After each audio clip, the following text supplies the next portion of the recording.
29. Esa tabla que aparece al final de la guía es una tabla antigua. Hablaba en esa tabla de una eosinofilia, y esa eosinofilia consideraba 10.000 células por mililitro. En cambio, en teoría, nosotros mostramos otra tabla en la cual se consideraban 500 células por microlitro. Y cuando hacemos la conversión, vemos que esa actualización, la que aparece en la sección de teoría, es la que se va a considerar, porque es una actualización mucho más reciente. Es decir, si el paciente tiene 500 eosinófilos por microlitro, es uno de los criterios que se consideran para sospechar que el paciente tiene la infección por este hongo. Y el otro criterio, estamos hablando de la aspergilosis alérgica broncopulmonar. La otra observación que me hicieron fue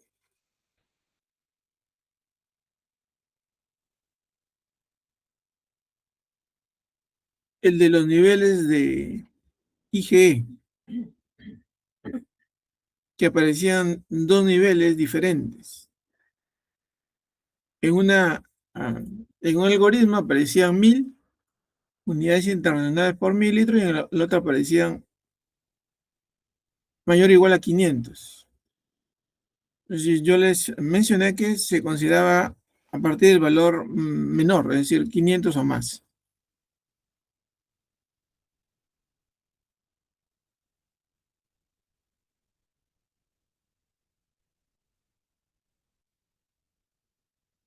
Yo tengo la impresión de estar hablando solo frente a una pantalla y no sé si alguien me escucha. Disculpe, profesor. Quería preguntarle si es que existe, o sea, cuál sería la diferencia, ¿no? Entre la aspergilosis alérgica broncopulmonar y la aspergilosis pulmonar crónica.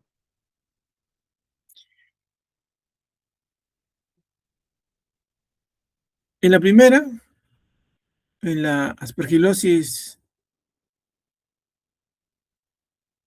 pulmonar crónica, el antecedente más notable es una lesión en el parénquima pulmonar del paciente, que es colonizado por el hongo.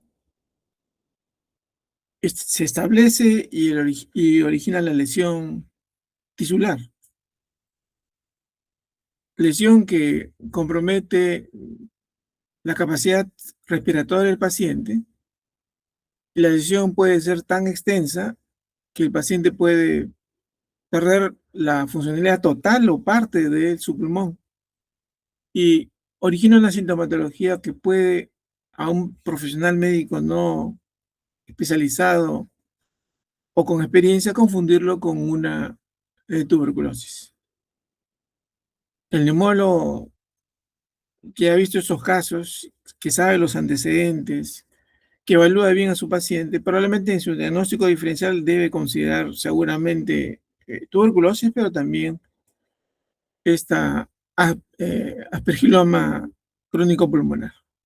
Y el tipo de anticuerpo que se genera por la longitud o por el tiempo largo de evolución es IgG.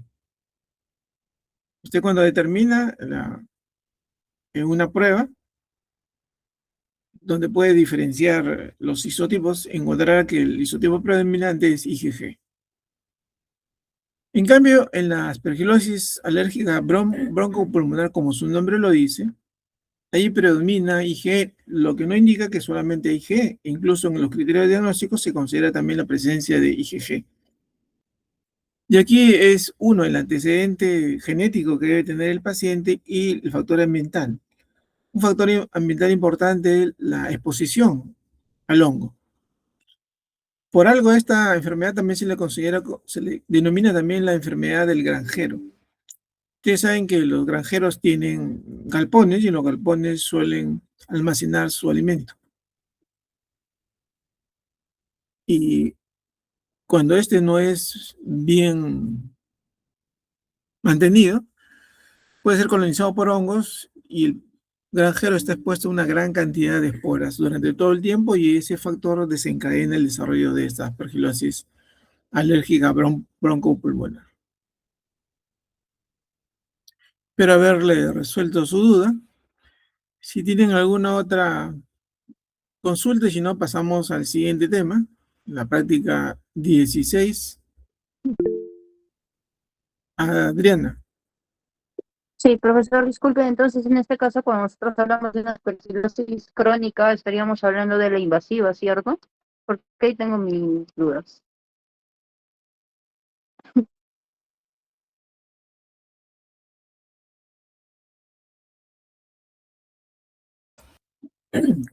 Usted me decía, Adriana, ¿me puede repetir la pregunta, por favor? Sí, cuando yo hablo, por ejemplo, de una enfermedad crónica, estoy hablando de una enfermedad invasiva. Efectivamente, es una enfermedad invasiva, por eso la lesión que origina en el paciente. Entonces, un paciente que tiene aspergiloma o sospecha aspergiloma pulmonar, el neumólogo lo que le va a indicar simultáneamente son pruebas directas, como es el cultivo, y dentro de las pruebas indirectas lo que le va a solicitar es, aquí en nuestro medio por lo menos, es la inmunodifusón doble. Y una prueba por imágenes, o sea, la placa radiográfica. O sea, la placa radiográfica, el diagnóstico clínico, un cultivo y la prueba serológica. En nuestro medio es doble difusión.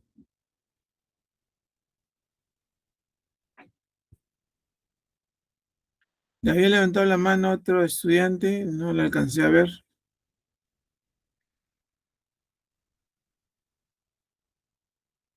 ¿Se arrepintió? Brenda. Sí, profesor. Brenda Salinas. A ver. Ajá. Sí, pero en la teoría creo que distinguen lo que es aspergilosis crónica de la invasiva. O sea, la pregunta de mi compañera fue si son lo mismo. Creo que la crónica también le puede dar a inmunocompetentes, ¿no? No solo a inmunosuprimidos como la invasiva. Usted, ya. Si ustedes miran una de las diapositivas, las primeras diapositivas de la clase de teoría, hay una gráfica que muestra los tres tipos de aspergilosis. Una, el aspergiloma, otra, la invasiva, y otra, la aspergilosis alérgica broncopulmonar. En la aspergilosis alérgica broncopulmonar es un tipo de hipersensibilidad. El sistema inmune está desregulado. En la aspergilosis invasiva, el paciente es un inmunodeficiente. Y en el aspergiloma puede ser un inmunocompetente, pero también puede ser un inmunodeficiente. Los marcadores son distintos en cada caso.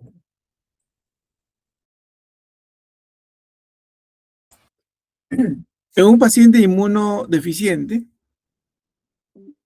debido a que sus niveles de anticuerpos son reducidos por su mismo estado, su misma condición, lo que se buscan son, como marcadores del proceso infeccioso, antígenos. Esos antígenos son beta-glucano y galactomananos. Y esos están circulando en la sangre del individuo. Y esa condición muchas veces es difícil de detectar. El paciente o el médico a veces no tiene en mente qué es lo que está pasando con el paciente, demora el diagnóstico y por eso es que esa aspergilosis invasiva tiene un porcentaje muy alto de mortalidad en el humano. En cambio, la aspergiloma o la aspergilosis crónica pulmonar es una enfermedad crónica, tarda meses o años en manifestarse. Y ahí estamos hablando de una persona que por lo general es inmunocompetente.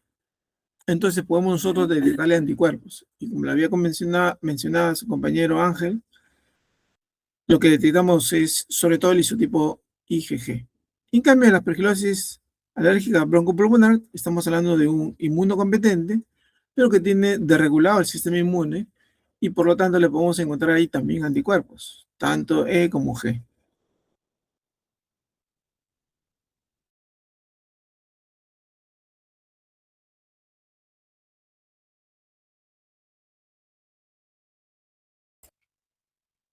¿Quedó clara la respuesta, Brenda?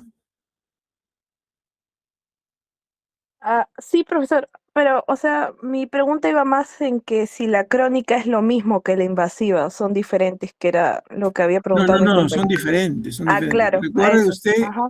que en la invasiva la condición del paciente es inmunodeficiencia.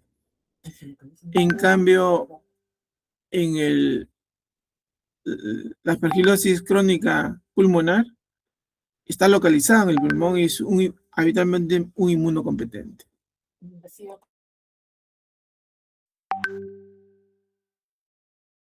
Está bien, profesor. Profesor, Ahora sí. bueno, Los una pacientes, consulta, disculpe. los pacientes que tienen aspergilosis invasiva son inmunodeficientes por diversos motivos, ¿no? Puede tener una radioterapia, una quimioterapia, un agente infeccioso y el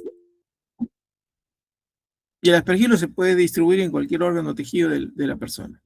Adriana. Entonces la crónica sería el aspergiloma, ¿cierto?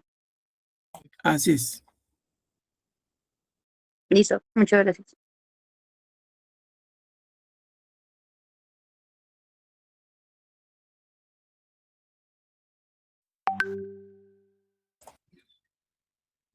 Bien, hemos invertido 22 minutos hasta ahora. ¿Alguna otra pregunta, jóvenes?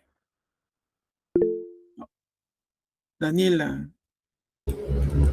Buenas noches, profesor. Una consulta. En cuanto al diagnóstico para aspergilosis invasiva, eh, en teoría se nos dice que galactomanano se da con la prueba de ELISA sandwich y también el beta-glucano. Está usted en lo correcto. Ahora, esas pruebas, como ustedes saben, tienen sus limitaciones. En la misma teoría se han mencionado, porque son marcadores que son compartidos por otros hongos. Incluso en alguna de las diapositivas se menciona que uno de estos marcadores da reacción cruzada con antibióticos. Yo le mencioné oralmente, aunque no sé si ustedes lo hayan apuntado, que esos antibióticos son habitualmente beta-lactámicos. Dentro de esos beta-lactámicos sobresalen amoxicilina con ácido clavulónico, tazobactam también, incluso hay reportes de ampicilina y penicilinas que pueden dar reacción cruzada. Si un paciente está usando esos antibióticos, también puede dar reacción cruzada por la similitud en los anillos que conforman la estructura del glucano, ¿no?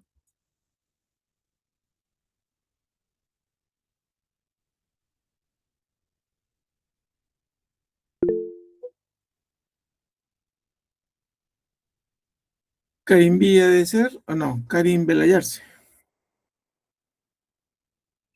Sí, profesor. No sé si me logra escuchar. Sí, la escucho. Ya. Yo una pregunta, profesor, que me tiene confundida un poco. Actualmente las pruebas que para el diagnóstico de aspergilosis invasiva, ¿lo que se usa son antígenos recombinantes o aún es el extracto total de hifazo con... Lo que usted detecta en la persona es el antígeno que naturalmente el hongo produce cuando coloniza a la persona. Por lo tanto, no puede ser un antígeno recombinante. Es un antígeno naturalmente expresado, sintetizado, liberado por el hongo durante su estancia en el paciente. Lo que usted emplea es un ELISA sangre para detectar ese antígeno y por lo tanto usted utiliza una sonda que en este caso esa sonda es un anticuerpo dirigido contra esas moléculas, esos antígenos del hongo.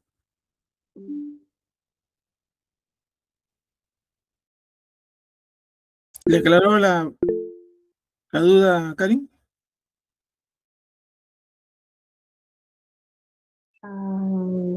Creo que sí, creo que yo me confundí. Lo que pasa es que en la diapositiva teoría decía algo como que antígenos antiguos que se usaban en las pruebas de los métodos serológicos. Decía algo de extracto total, dice que tenía. Y luego decía alternativa, antígenos recombinantes. Por eso es que estaba preguntando. Pero creo que... No, eso de los antígenos recombinantes, Karen, es... hay una diapositiva en la cual se habla de antígenos recombinantes, pero no para la aspergilosis invasiva. Esos antígenos recombinantes son para usarlos como sustrato para detección de anticuerpos. ¿En qué caso podemos detectar anticuerpos? Por ejemplo, en una aspergilosis pulmonar crónica o aspergiloma. Ahí podemos usar esos antígenos recombinantes. Y reseñarnos en la clase de teoría algunas de sus bondades, ¿no? De esos antígenos recombinantes. Ajá, sí. Sí, ajá. Ok, entonces confundí yo los... Bueno, pero lo importante es que ya aclaró su duda, Karen. Ajá, ok, gracias, gracias.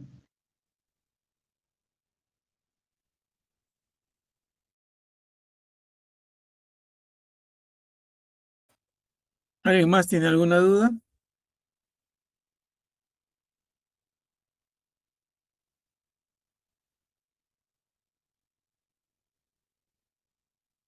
¿No? ¿No hay dudas? Entonces, podemos pasar al siguiente tema.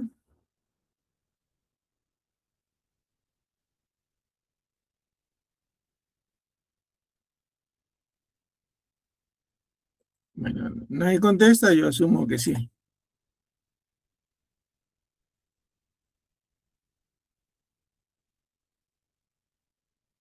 ¿Cuál es el siguiente tema? En teoría sería criptococosis. No, en práctica. Recuerda que estamos viendo la parte práctica, Ah, ya. pero vemos algunos aspectos Entonces, teóricos también. ¿Cuál sería el siguiente tema en la práctica? para los ¿Cuál? parásitos. Parásitos. Mm, Sí, a ver, cisticercosis. cisticercosis. A ver, vamos a ver si y lo tenemos aquí en la mano.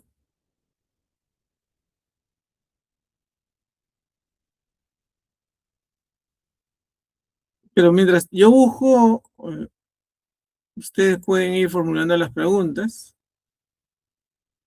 sin ningún problema.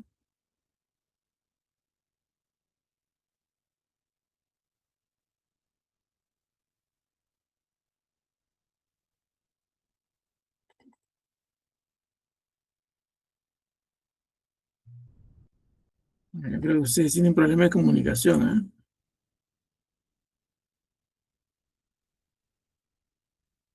Bueno, ahí está. Esa es la práctica 16, entonces. Diagnóstico de hiatidosis, cisticercosis y fasciolasis. Bueno, ¿qué les quita el sueño en este tema, jóvenes?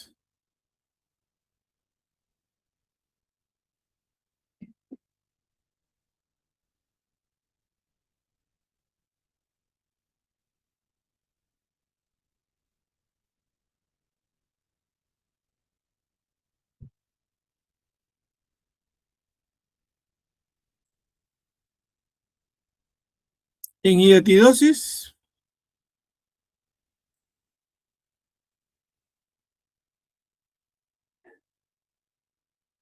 es posible contar con dos pruebas actualmente. Una prueba que se resiste a ser reemplazada, la prueba de inmunodifusión doble, arco 5, y la prueba del Western blot. En algunos laboratorios omiten la prueba de inmunodifusión doble y en su lugar emplean la prueba de ELISA.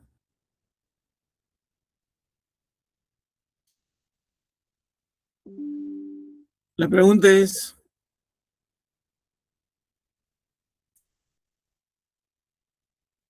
¿Qué tan útil puede ser la prueba de ELISA?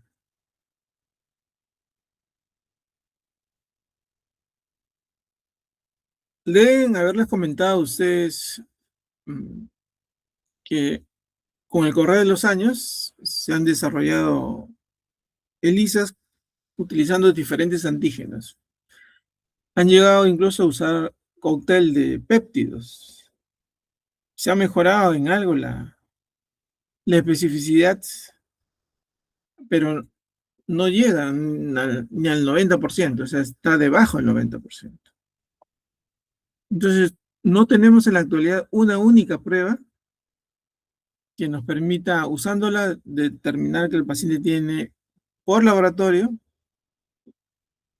hidatidosis. El clínico, muchas veces, si tiene sintomatología el paciente, puede sospechar de que el paciente tiene hidatidosis, y en otros casos es un hallazgo casual.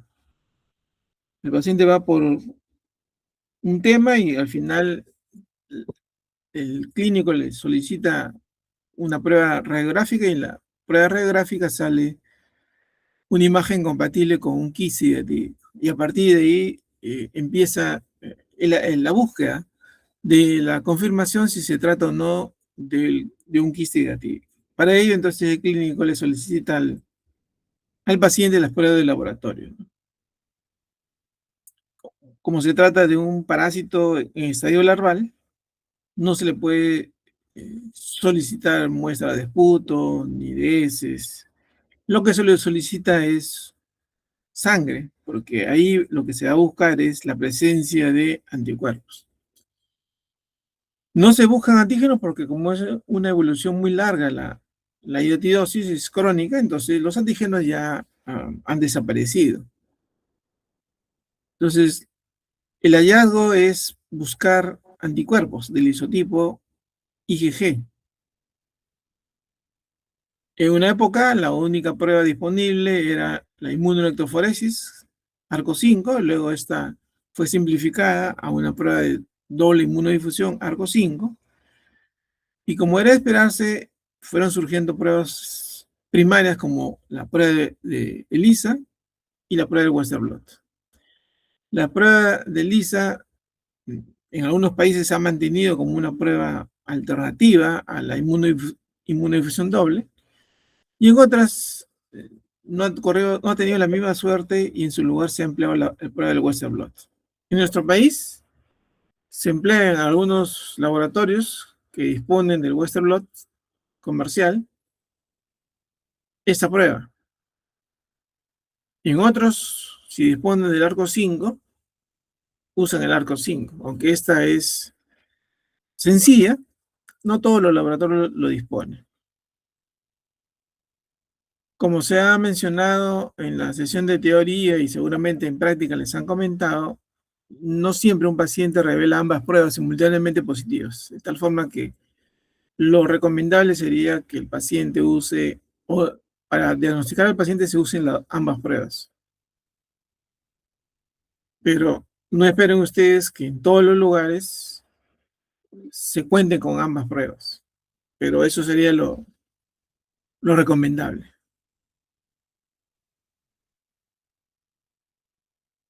Bueno, hasta ahí entonces la guía que yo les puedo dar, recordándoles algo de hidatidosis.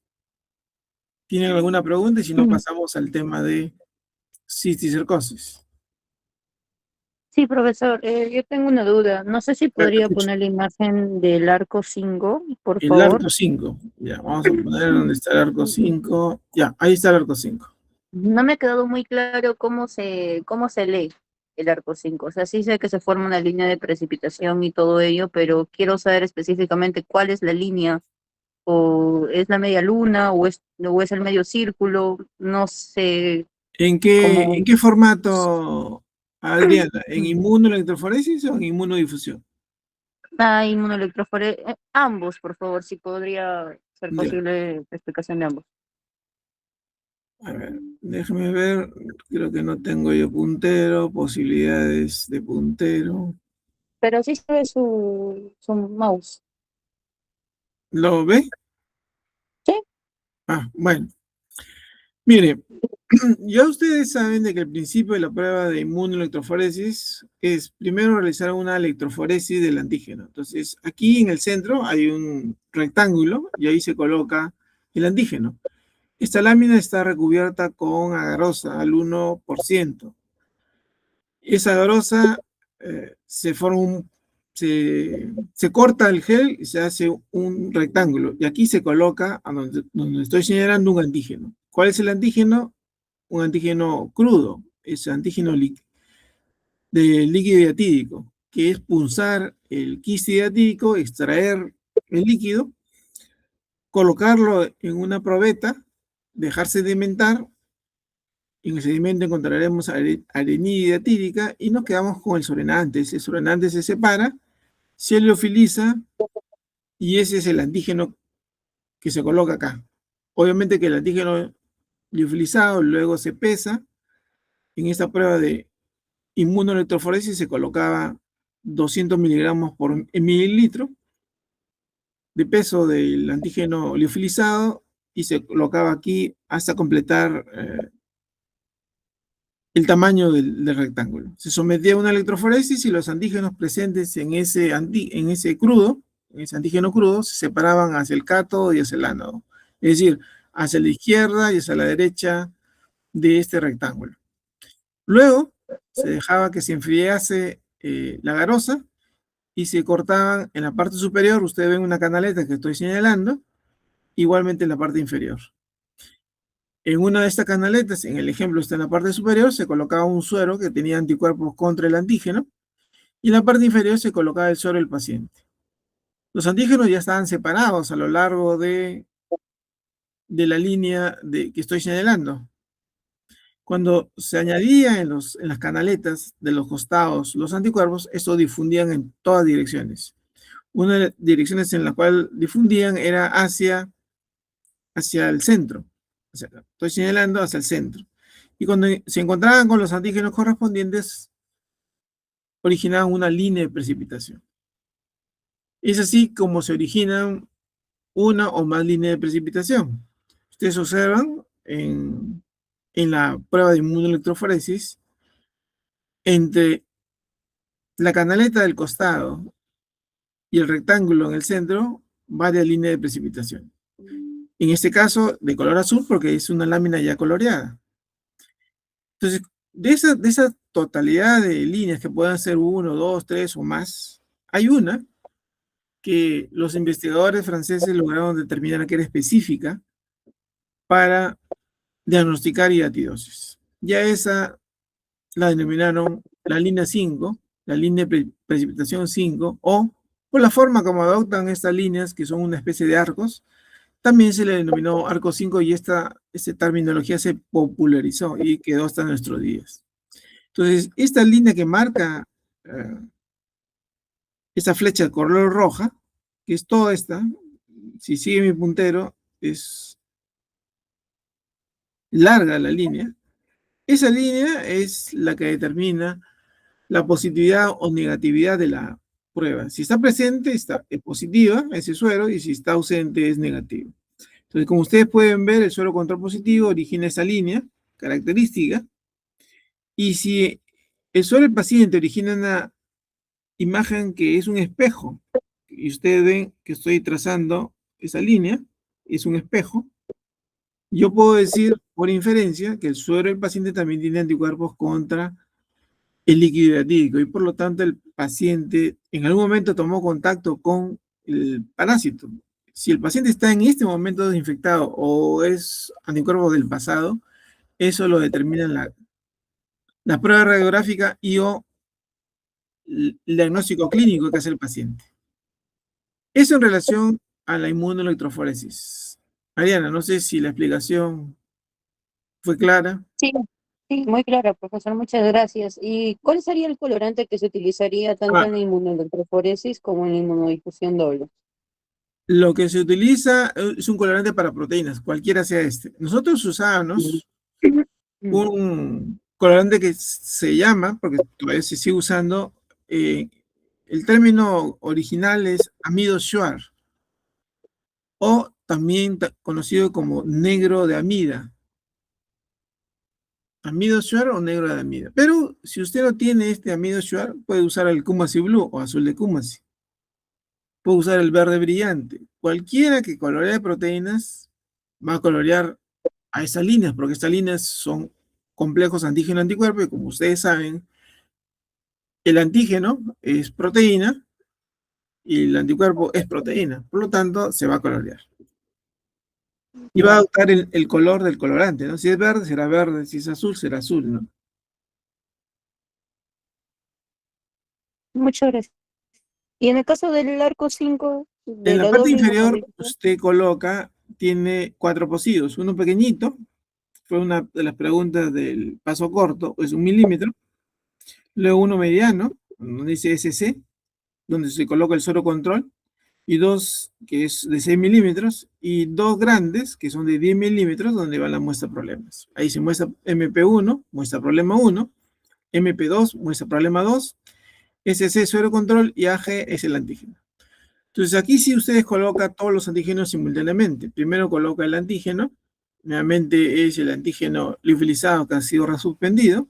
Aquí no se coloca 200 miligramos, sino se coloca 50 miligramos por mililitro, un volumen muy pequeño, de tal forma que se cubra la totalidad del pocido más pequeño. Luego, en el mediano, se colocan entre 50 y 60 microlitros de suero contrapositivo, y en la muestra problema se añade alrededor de unos 150 a 160 microlitros de suero. Y se deja difundir por 48 horas. A las 48 horas se hace la lectura preliminar, que puede o no revelar el arco 5. Luego de esa lectura preliminar se lava, se elimina el exceso de reactivos, se seca la garosa, hemos dicho, se deshidrata la garosa y luego se colorea.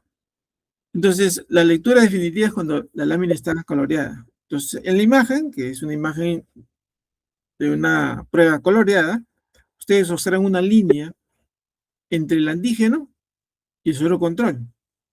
Esa es la línea. Y luego observan una línea entre el antígeno y la muestra problema. Si ambas se unen, es decir, originan una reacción de identidad, hablamos entonces por inferencia que el arco 5 que está presente entre el suero control positivo y el antígeno también está presente entre el antígeno y la muestra problema 2. Por lo tanto, el paciente que donó este suero probablemente está infectado o se infectó en el pasado. El diagnóstico final lo establece el clínico basado en la epidemiología, la imagen radiográfica y las manifestaciones clínicas, ¿no? Pero desde el punto de vista del laboratorio, esta prueba revela el contacto del paciente con el parásito.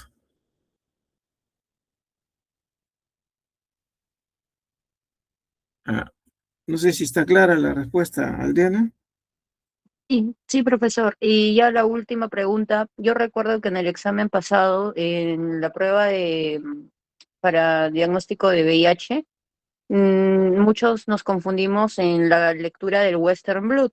Entonces, porque habían pruebas que una línea, ¿no? Más de 2 líneas se consideraba positivo, indefinido y todo eso. Entonces, en el caso que tenemos esta imagen de Western Blot, ¿nos podría indicar cómo sería, a partir de qué tiro, o sea, ¿cómo le explico? ¿Qué bandas se Sí, consideran diagnósticas? sí, si es leve, o sea, por ejemplo, si yo veo una línea tenue, ¿se considera diagnóstica? Porque eso nos hizo caer a muchos en el examen pasado.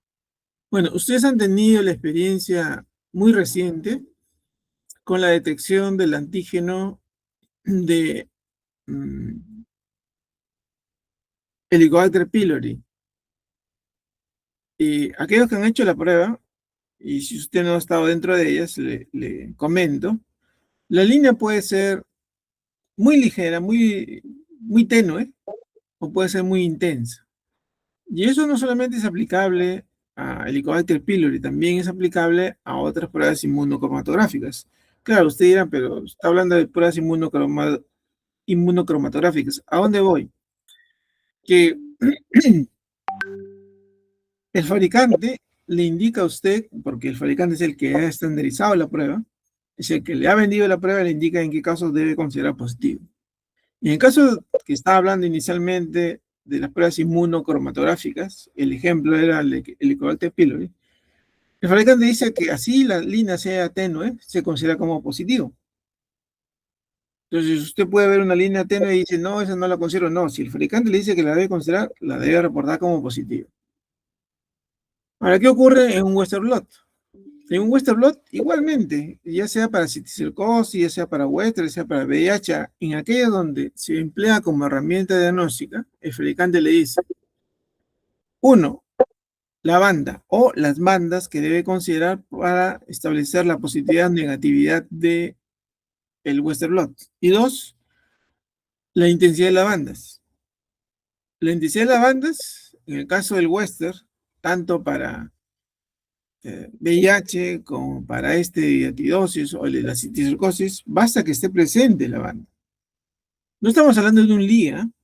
En un LIA sí tienen ustedes una escala que puede ser más menos, más 2, más 3, y dependiendo del LIA, el fabricante puede considerar a partir de más 2 considerado positiva. Dice más 1 no, ni más menos igual, no es positivo. En el Western, basta que esté la banda y ya lo puedo considerar yo como positivo. A menos que el fabricante le diga que no. Pero eso es aplicable, como le digo, principalmente en LIA. Pero en el caso que nos estamos viendo, el Western blot para hidatidosis, si usted sigue el procedimiento que emplea el Instituto Nacional de Salud, usted debe considerar las bandas, cualquiera, basta una, que estén entre 21, ahí está el marcador de peso molecular, 21,5, entre 21 y 31, que está un poquito más arriba. Si usted, estoy señalando, ve una banda, 2 bandas, 3 bandas, y así sean tenues, basta para indicar que el paciente tuvo contacto con el parásito, por lo tanto, Western blot positivo.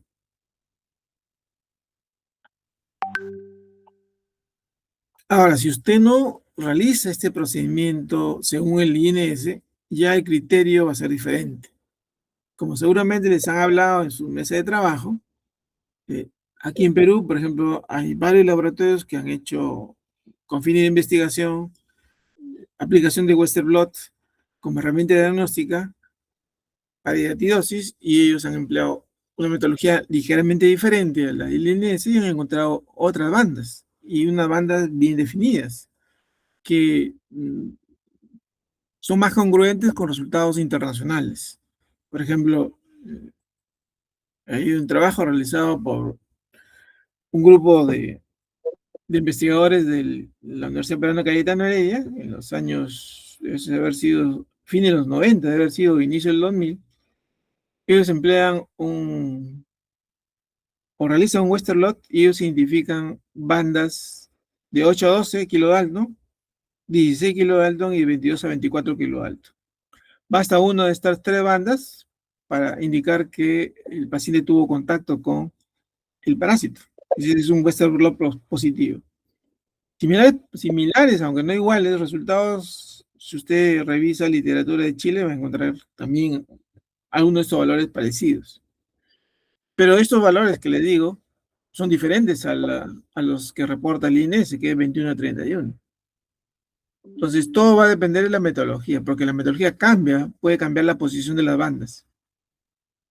Y ustedes dirán, ¿pero cómo? ¿Cómo es posible? Bueno, son muchas variables, no toca discutirlas ahora. Puede ser, por ejemplo, cómo obtuvo el antígeno, ¿no? ¿Cuántas revoluciones tuvo ese antígeno? Fue sometido a ese antígeno y por lo tanto se recolectó cierta cantidad de proteínas y cierta cantidad no fueron, quedó en el fondo. O la característica del quiste de donde se obtuvo. Incluso hay variación en términos de qué ganado es, si es de vacuno, si es de cabra o es de bovino, ¿no? Todo eso hace que se generen variaciones en los resultados. Pero en concreto, Ariana, esta imagen que ustedes observan es un Western blot del INS. El criterio es cualquier banda, así sea tenue, basta una. Si hay más, da lo mismo, que estén en el rango de 21 a 31 kilodalton.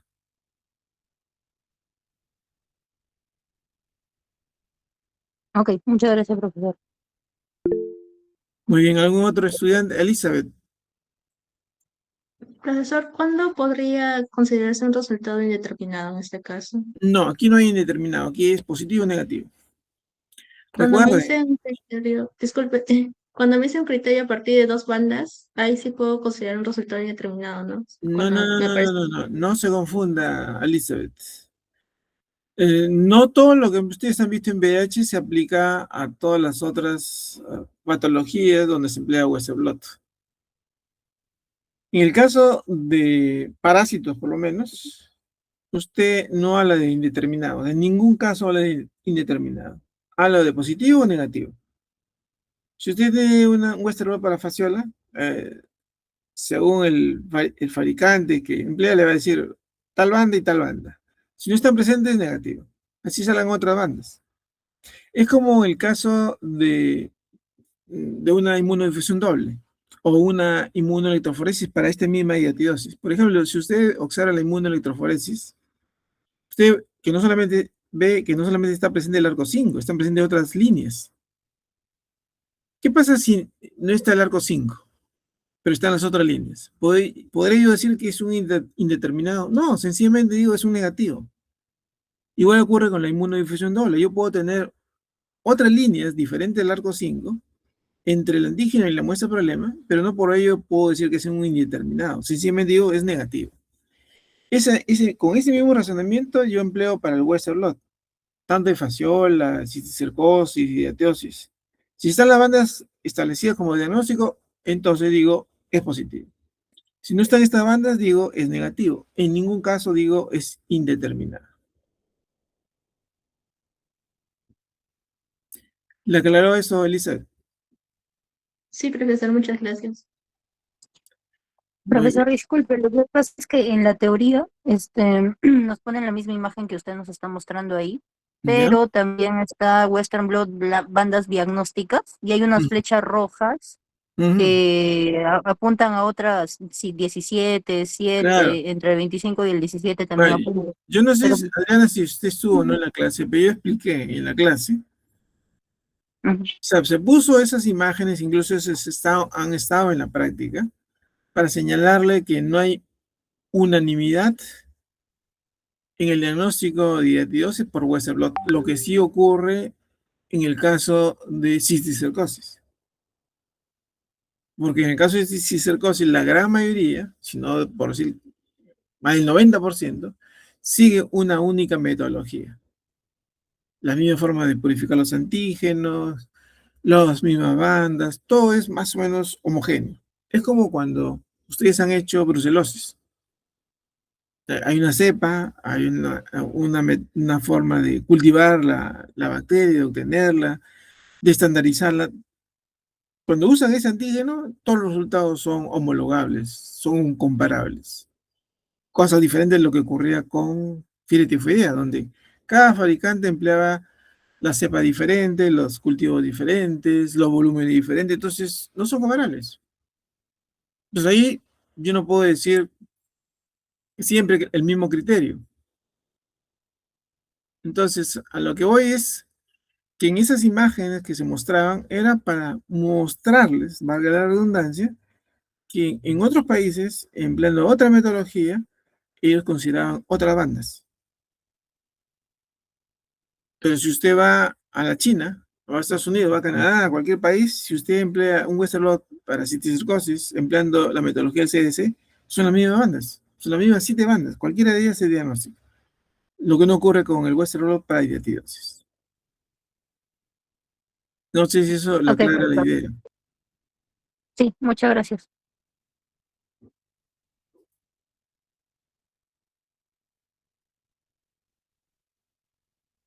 ¿Podemos pasar al siguiente parásito? Ya se nos ha ido casi 55 minutos. A ver, vamos a ver el siguiente parásito. Ahí esa es la banda que le decía, ¿no?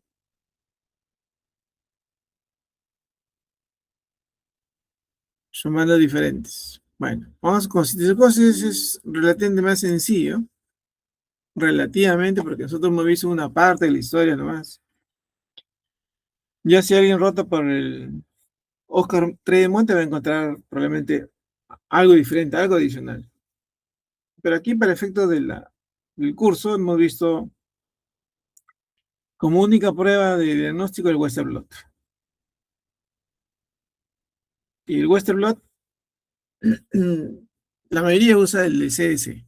Ese fue el que se descubrió, se estandarizó primero, se comercializó, se dice que tiene ganado casi todos los mercados. Y aquí en Perú surgió un investigador y su grupo que desarrolló una prueba de Western blot mucho más sencilla y que ha probado también ser una prueba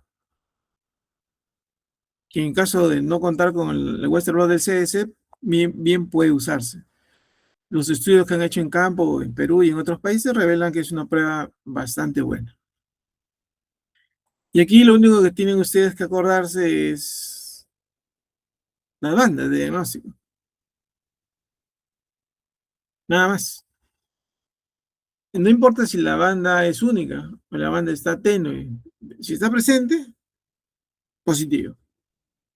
¿Qué ocurre si no está en ninguna de esas bandas? Ah, es negativo. Están otras bandas, pero no esta banda de diagnóstico, no es indeterminado, es negativo. Tanto para el Western del CDC como para el Western peruano, digamos, ¿no? El nacional. O Cistyblot, que es el nombre comercial que le dio el grupo. Ahora, el origen de los antígenos es diferente, ¿eh? En el sentido de que el Western blot del CDC son antígenos purificados. En cambio, el Cityblot es un crudo. Son los citicercos a los cuales se le ha extraído el líquido.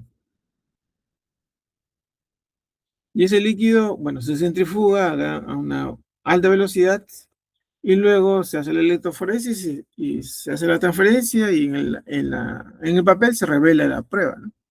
Pero en cambio en el Western del CDC hay una técnica muy complicada que es una cromatografía especial en la cual se pueden separar glicoproteínas.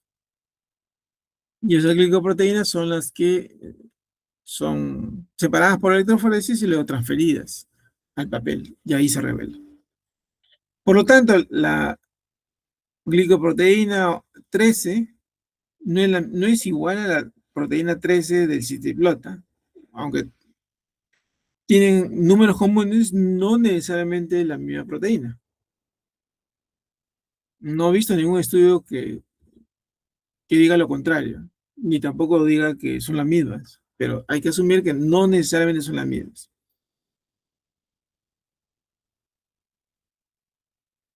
¿Alguna pregunta sobre cisticercosis?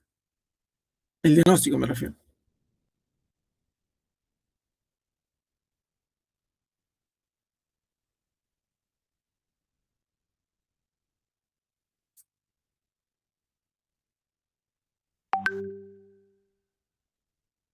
Profesor, de igual forma, basta que una esté pintada para decir que es positivo.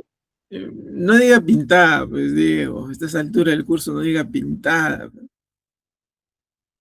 Revelada. Basta que esté una revelada, así sea tenue, se considera como positivo.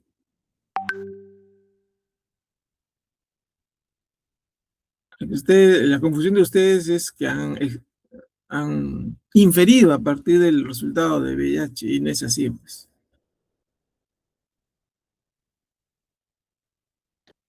Profesor, disculpe, en esta imagen que está presentando en la prueba CDC, ¿no se podría decir que en esa tira negativa está como que medio tenue? Yo veo como que pequeñas manchas ahí en el 39-42. Claro, pero esas 25. manchas no están comprendidas dentro de las bandas de diagnóstico. Ok. O sea, como le digo, pueden haber. Ahora, lo otro es que a veces cuando uno revela, y por eso es que la profesora le decía cuando hacían el día, que controlan el tiempo. A veces se les oscurece porque tiene mucho tiempo el complejo, el sustrato cromógeno. Pero normalmente la tira sale blanca y sale una banda, la puede distinguir de las diferente a estas 7, sale con claridad.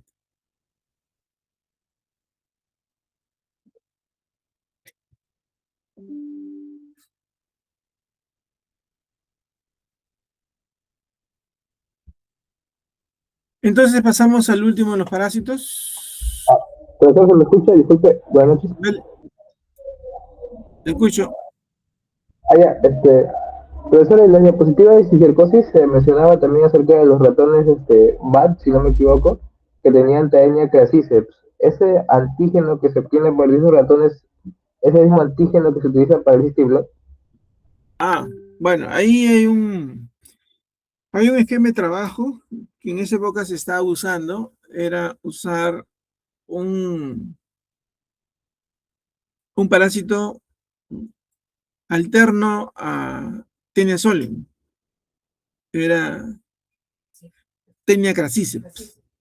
Taenia crassiceps, que su hospedero natural es el ratón. Y lo que se estaba evaluando era si se tenían los mismos antígenos, y efectivamente, pero el tema es que el ratón es un animal muy pequeñito para obtener un gran volumen de antígenos, ¿no? Pero era una alternativa. Ahora, esas son glicoproteínas, porque por ahí alguien dirá, ¿y por qué no usan recombinante? Bueno, un recombinante, saben ustedes, solamente es proteína, no puede haber un recombinante glicoproteína.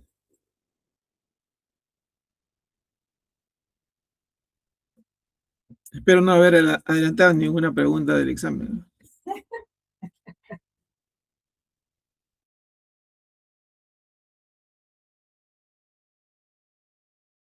Ups. Bueno, mejor para no seguir adelantando pregunta del examen, seguimos con el siguiente tema, jóvenes.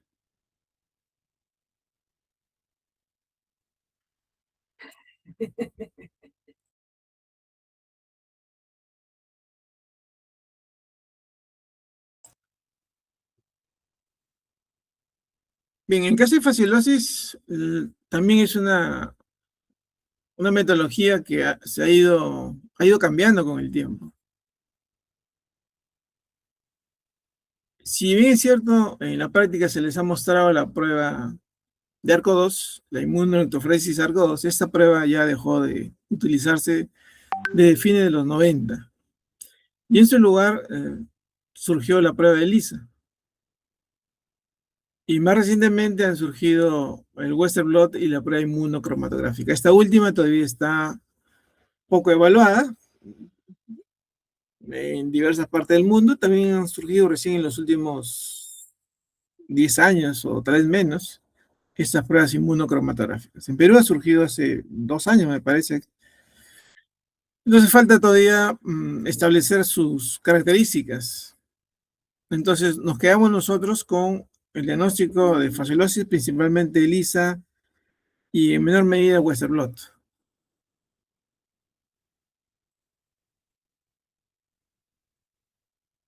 Ya en teoría se les mencionó a ustedes que se han ido desarrollando ELISAs, primero a partir de usando el antígeno somático total, luego el antígeno excretado secretado, crudo como tal, luego parcialmente purificado, y luego ya se han obtenido proteínas purificadas, e incluso hay recombinantes.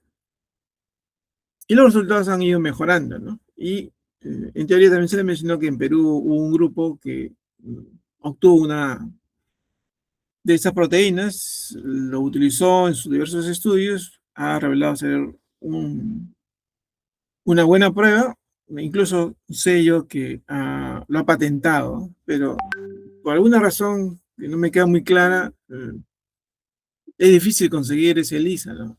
En una oportunidad quisimos nosotros comprar el kit y no logramos acceder al kit realmente. De tal forma que Si algún laboratorio usa, probablemente usa un ELISA de afuera, obtenido de afuera, no el ELISA que se desarrolla acá en Perú.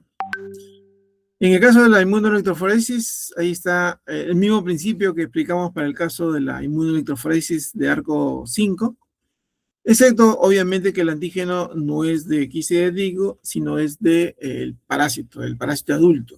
Inicialmente se usaba el antígeno somático total.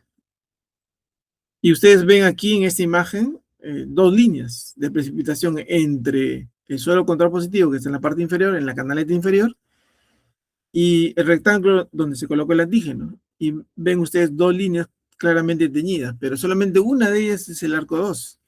Si ese arco 2 estuviese ausente y estuviese presente la otra línea, el resultado se reporta como negativo, no como indeterminado, ni parcialmente positivo, ni nada. O era positivo o era negativo.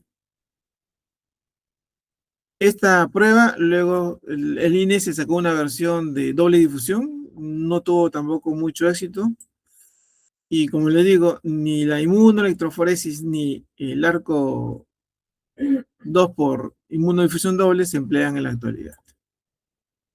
En el caso del Western blot, este es desarrollado aquí en Perú.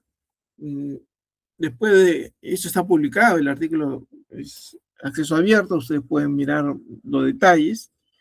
Ellos determinaron dos bandas de diagnósticos, como ustedes observan, 17 y 23, pero no esperen encontrar un Western blot con similares bandas de diagnóstico en todas partes del mundo. Ustedes van a encontrar más bien diferencias.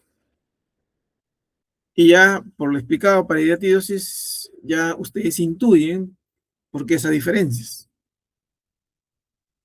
Entonces, si ustedes van a Chile, van a encontrar algunas bandas diferentes ahí en Perú. Incluso en el mismo Perú hay otros laboratorios que han hecho la misma prueba, pero empleando otras condiciones de trabajo y encuentran otra banda de diagnóstico. Pero si utilizan este Western blot, que es un Western blot comercial,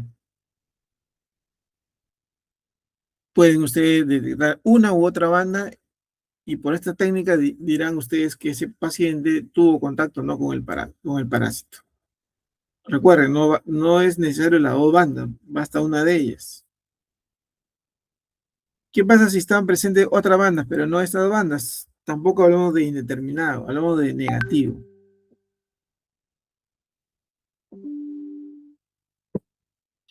Bien, con eso recuerdo, no sé si tienen alguna pregunta. Ya invertimos 1 hora 8 minutos.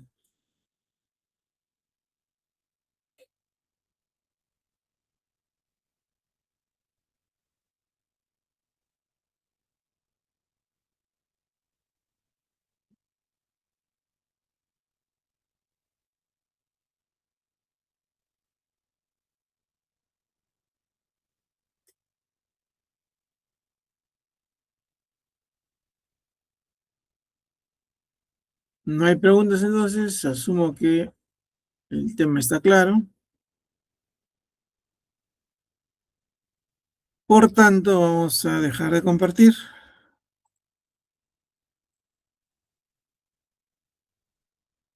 Y a continuación, el tema es práctica 17. La práctica 17 trata de dos parasitosis más. ¿Cuáles son? Chagas y toxoplasmosis. Chagas y toxoplasmosis, entonces. Bien, pueden ir formulando mientras coloco la imagen.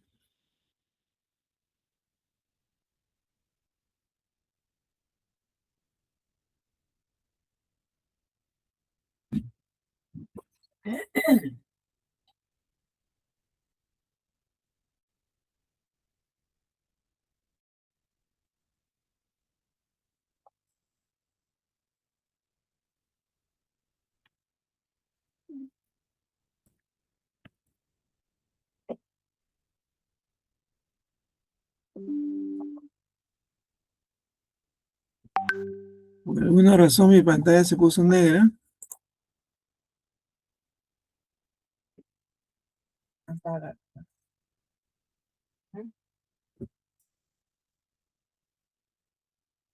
Ah, ya se aclaró. Sí, ya está normal.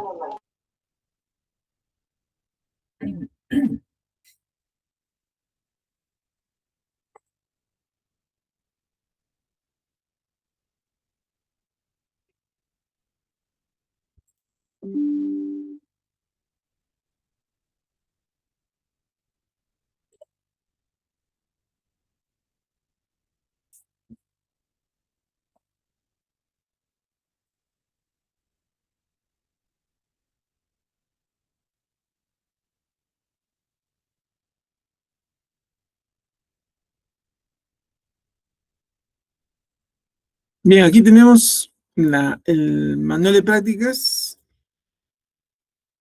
para el diagnóstico serológico de la enfermedad de Chagas.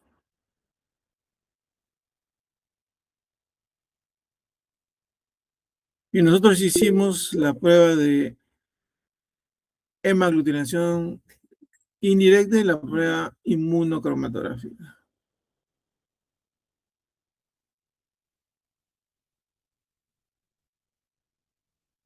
Y la prueba de ELISA, el Chagatest, Chagatec.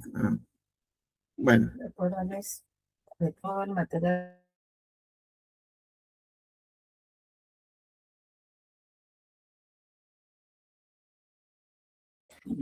me comenta la profesora que el material iconográfico también es tema de evaluación, ¿no?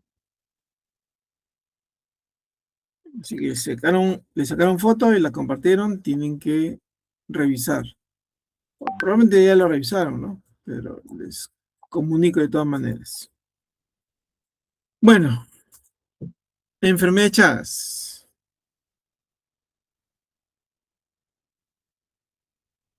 Según OPS, la enfermedad de Chagas requiere de 2 pruebas para establecer la positividad de una muestra problema. Estas pruebas pueden ser hemaglutinación indirecta, inmunofluorescencia indirecta o ELISA. Habitualmente los laboratorios empiezan utilizando hemaglutinación indirecta y la acompañan con otra prueba.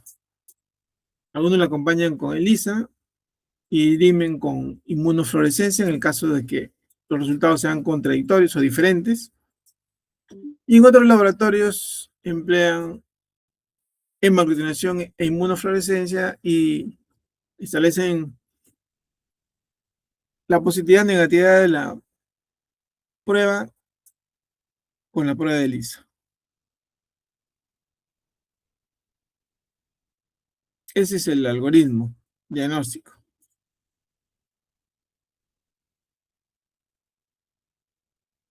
¿Alguna duda, jóvenes?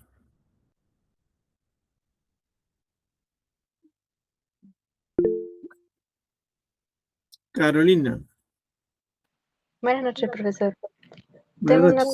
consulta en cuanto a las pruebas que se utilizan para la enfermedad de Chagas y toxoplasmosis, y es que ambas comparten que pueden hacer uso de IFI, inmunofluorescencia indirecta y hemaglutinación indirecta. Mi duda es acerca de cómo es que se reportan, si es reactivo o no reactivo, o positivo o negativo, ya que en la teoría se colocan ambos y un profesor de práctica nos aportó la información de que cuando se trata de pruebas confirmatorias, se reporta como positivo o negativo, mientras que las de tamizaje están reportadas como reactivo y no reactivo.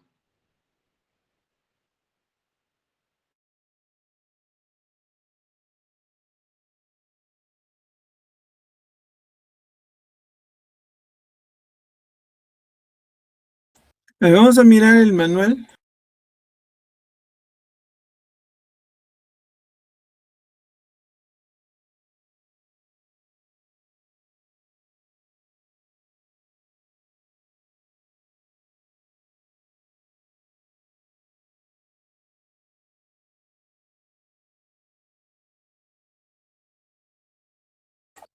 Ahí tiene de mano el manual.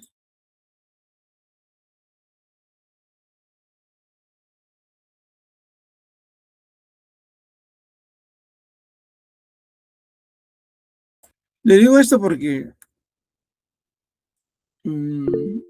varía de acuerdo al país. A ver, Jairo, Buenas noches, profesor. Yo tengo el manual en la mano. Lo puedo compartir. voy a dejar de compartir yo.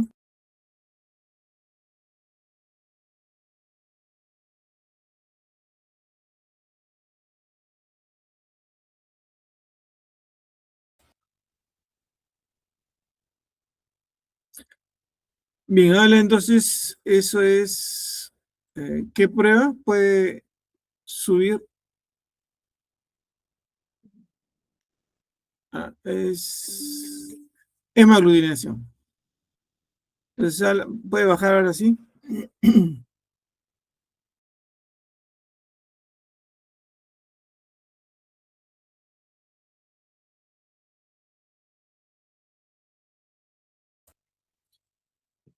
Ya, ese es el manual de procedimiento del INE, ese es el documento oficial. Los resultados los reporta como positivo o negativo.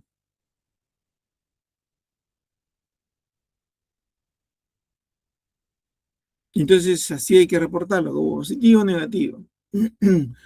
Lo que es cierto es cuando una prueba se aplica y es una prueba de tamizaje, se suele usar el término reactivo. Y,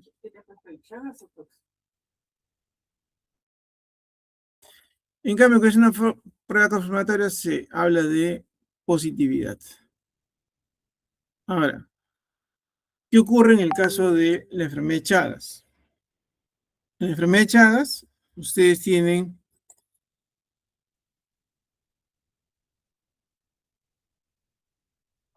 tres pruebas con el mismo peso de diagnóstico.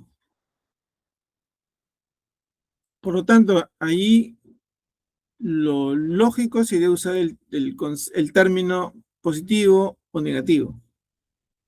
Porque si dos pruebas, independientemente de cuáles sean, salen coincidentemente positivas,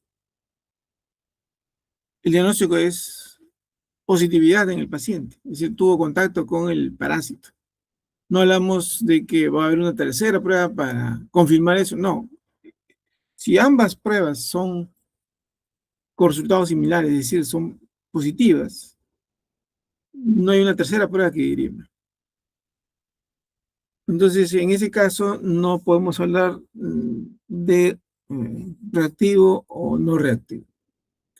Gracias, Jairo. No sé si eso responde a su pregunta, Carolina. Sí, profesor, gracias. Disculpe, profesor, todavía me está quedando una duda. Ahí ahora Claro, último escucho. dijo que se requieren de dos pruebas, por ejemplo, hemaglutinación indirecta e inmunofluorescencia indirecta, y que las dos de positivo para recién dar diagnóstico positivo. Pero si es que una de las dos me sale positivo y la otra no, ¿debería poner reactivo o no reactivo? No, justamente por lo que acabo de comentar. Sencillamente usted reporta una de ellas positiva y la otra negativa. Y la prueba faltante o la no utilizada es la que establecerá la negatividad o la positividad de ese suero.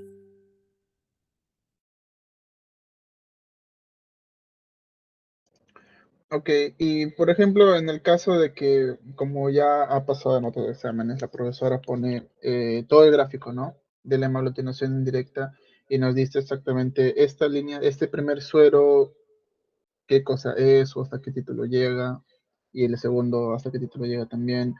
Solamente tenemos que escribir positivo o negativo, no tenemos que basarnos en nada acerca del título o de hasta qué título es reactivo y hasta qué título no es reactivo. Es de frente decir si es que el paciente es positivo o no. Es que es a partir de un cuarto, si no me equivoco, ¿no?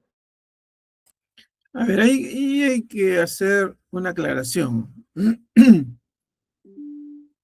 Ustedes han aprendido en el curso que hay punto de corte en las pruebas primarias, por ejemplo, ¿no? Hay toda una fórmula.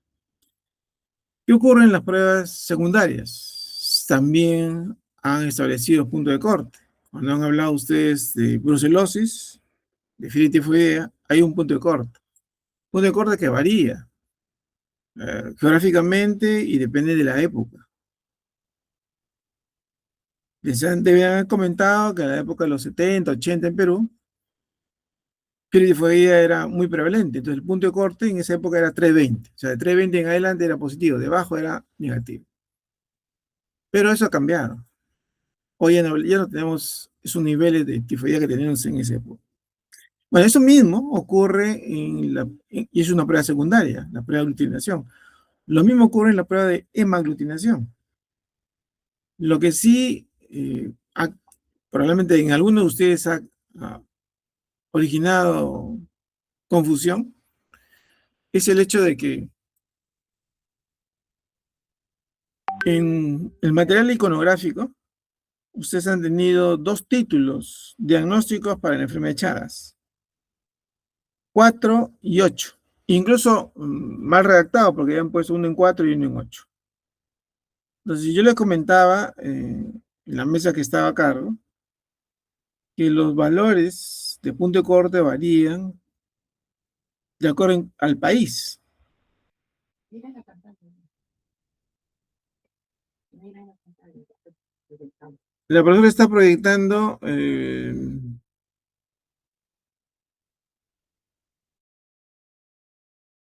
las pruebas para enfermedad de Chagas, los criterios que se manejan para la enfermedad de Chagas. Ahí tienen el ELISA positivo, hemaglutinación indirecta positivo, diagnóstico confirmado. Entonces, un ELISA positivo y un IFE positivo, el diagnóstico está confirmado. Entonces, en otros países ya usan otras pruebas como la quimioluminiscencia positiva y el ELISA positivo confirmado. Ahora, en la parte inferior ustedes observan, ¿no? Discordantes. ELISA positiva, hemaglutinación indirecta negativa, entonces no se puede establecer el diagnóstico. Debe ser una tercera prueba, pero con un principio diferente al ELISA y un hemaglutinación. En este caso, lo que suele usarse es una inmunofluorescencia. Esa es la que finalmente dictamina si la prueba es, pues esa muestra es positiva o negativa. Puede ser un melot o una ELISA. Ahora, lo que sí, de todas maneras, sigue la duda, como le decía, en términos, aquí aparece ya el valor positivo o negativo, pero una hemaglutinación indirecta, su valor de corte varía de acuerdo al país. Eso sí es diferente. En Perú, cuando se hacía, ahora ya no se hace. En Argentina, en Chile, los valores, no solamente para hemaglutinación, incluso para inmunofluorescencia han sido diferentes.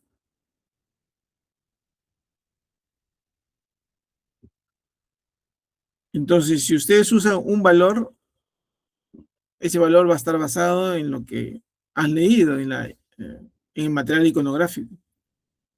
Y yo estoy seguro que la profesora va a considerar ese valor, ¿no? Diferente que ustedes pongan, por ejemplo, el título de corte 2. Eso no está en el material iconográfico. Ahí no le va a considerar nada. Pero si está dentro de lo que ofrece el material iconográfico, lo va a considerar. Y si no, ustedes pueden reclamar, ¿no?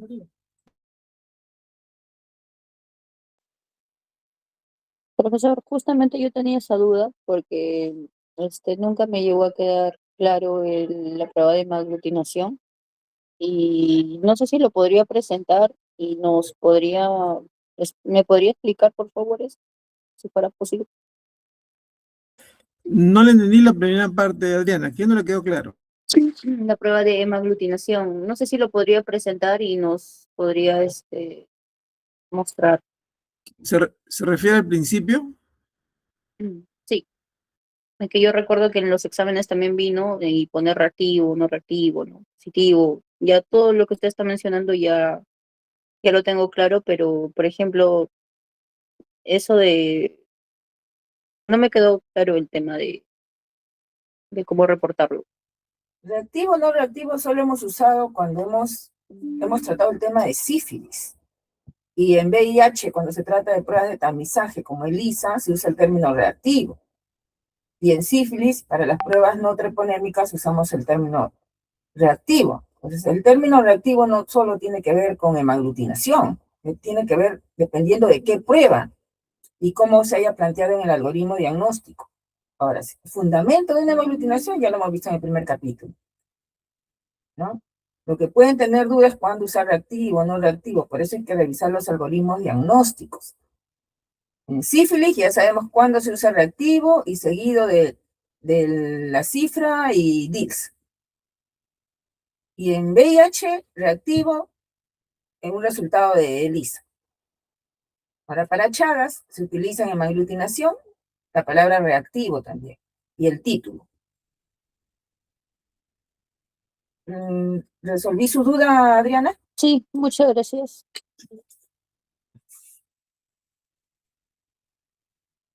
¿Alguna otra consulta sobre Chagas antes de pasar a toxoplasmosis?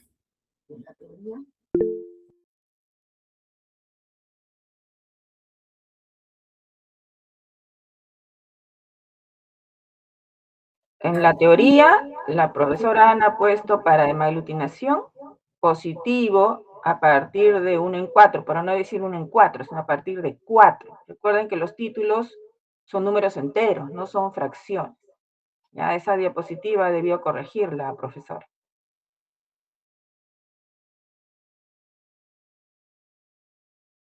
Bien, Edward Castillo. Buenas noches, profesor. Yo tenía una consulta con respecto al uso de las pruebas. No sé si es dependiendo del algoritmo, pero entiendo que tanto ELISA, IFI y el HAI se necesita, por lo general es ELISA más HAI. Si hay una discordancia, se aplica un IFI. Mi duda va en qué caso usamos el Western, o depende del algoritmo que se use.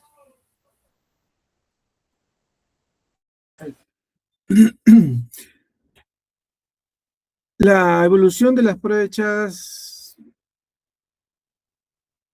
ha revelado el surgimiento de Western blot, pruebas inmunocromatográficas. En algunos países ya las han incluido en el algoritmo, en otros no. En nuestro país solamente se consideran estas 3 pruebas, es decir, hemaglutinación indirecta, inmunofluorescencia indirecta y la prueba de ELISA. No considera las pruebas rápidas, no considera el Western blot.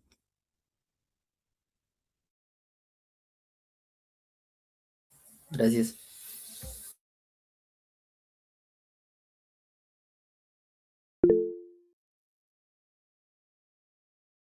Diego.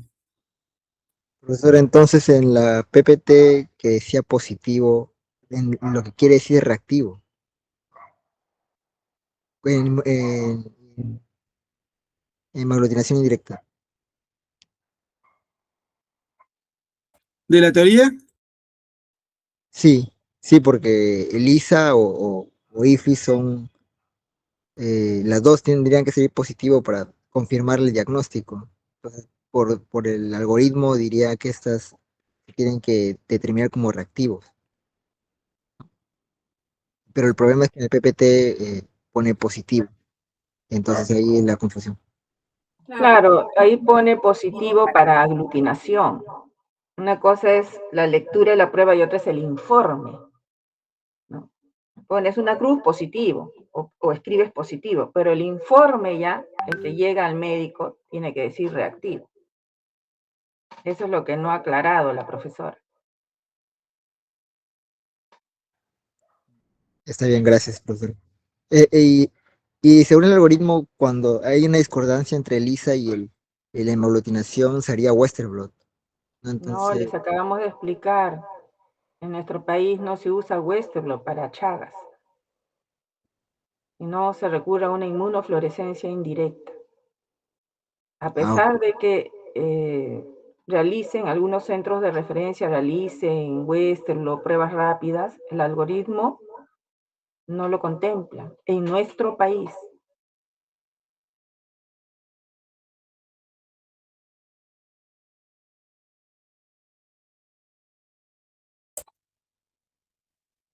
Gracias. ¿Alguna otra consulta, jóvenes?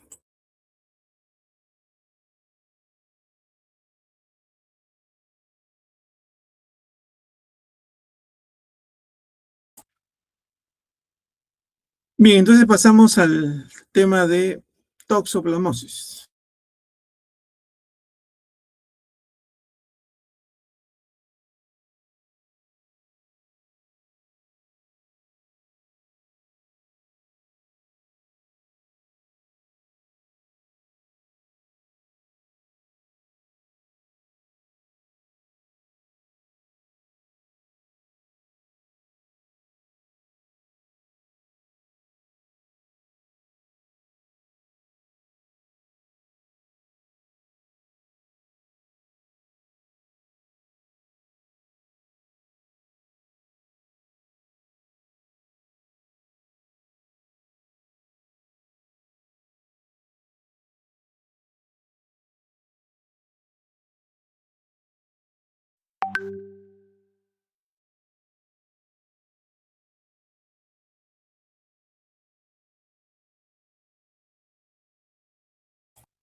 Esta es la presentación de la práctica.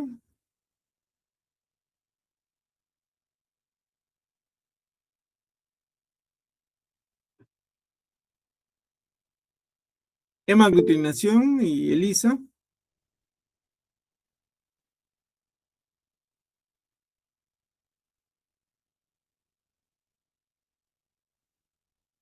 Existe un reactivo comercial de hemaglutinación. Este es un laboratorio argentino, Wiener, Toxotest.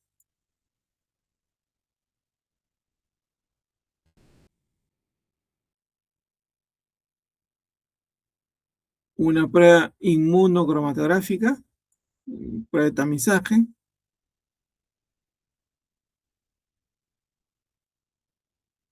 Y una prueba de ELISA que no hicimos.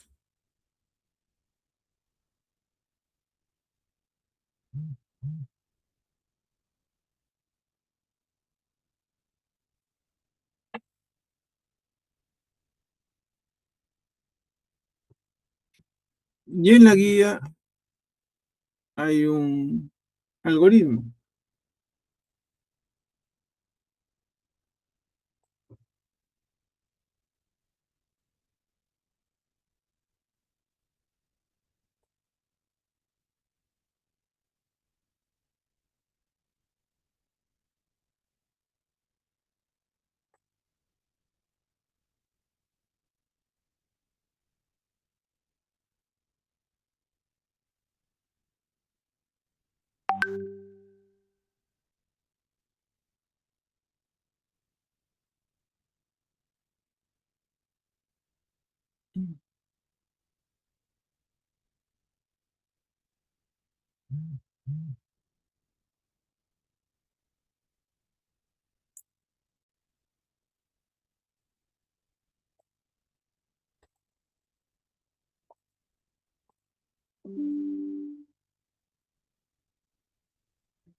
Bien, ¿qué duda tienen, jóvenes, o qué pregunta tienen? Si es que hay alguna pregunta, si no, pasamos al siguiente tema.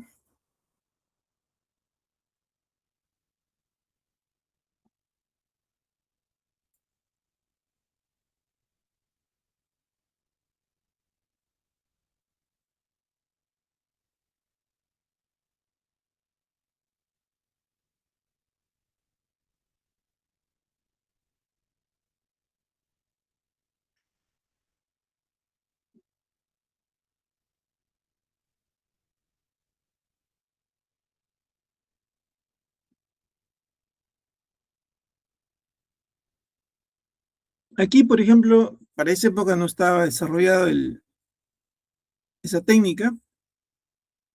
Ustedes deben haberla incorporado en el recién nacido.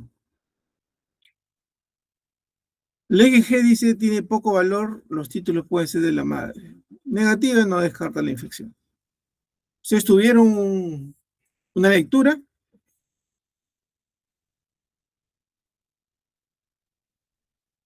sobre sífilis, en la cual comparaban Western blot y comparaban las intensidades de la banda de la madre y el hijo. Y el anticuerpo involucrado era una IgG. Y en la introducción de ese artículo mencionaba que estaba basado en hallazgos que se habían encontrado para el diagnóstico de toxoplasmosis. Es decir, existe un Western blot que detecta IgG, a pesar de que la IgG puede pasar o ser transferido de la madre al bebé, pero era la diferencia en intensidad de las bandas o en el número de bandas lo que hacía la diferencia para utilizar esta técnica y saber si el anticuerpo que se detectaba en el Western blot era proveniente de la mamá o era producido por el propio recién nacido. Seguramente alguno de ustedes ya se acordó, o la totalidad de ustedes ya se acordó. Si es cierto, el número de niños estudiados en ese artículo era reducido, era una posibilidad para el diagnóstico de recién nacido utilizando IgG. Antes de eso era impensado usar IgG como marcador en un recién nacido. Esa metodología abre una puerta, ¿no?, para el empleo de este marcador para hacer el diagnóstico. Y no solamente quedarnos con IgM o IgA. Tampoco aquí está el otro marcador que ya hay el reactivo comercial, aunque no lo he visto aquí en Perú, pero sí se usa en otras partes del mundo, IgE. Aquí en Perú se usa IgM, IgA y IgG, pero IgE no he visto.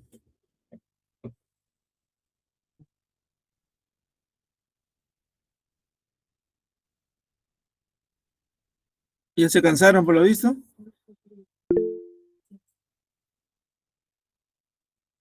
Abel Acevedo. Profesor, disculpe, yo tengo una duda acerca de Lía. El caso de Lía se puede ver para lo que viene a ser este Toxoplasma gondii 3 bandas, ¿no? Que es uno lisado, el otro es lisado, con el ROC 1C y otro es el P30. Mi pregunta es ¿por qué dice lisado y el ROC 1C o sea, si se supone que el ROC 1C es para detectar IgM, ¿por qué le agregaría un lisado? Podría ser una falsa relación con la IgG, entonces esa sería mi pregunta. ¿O qué tiene el antígeno para que no se marque con otro anticuerpo que no sea IgM?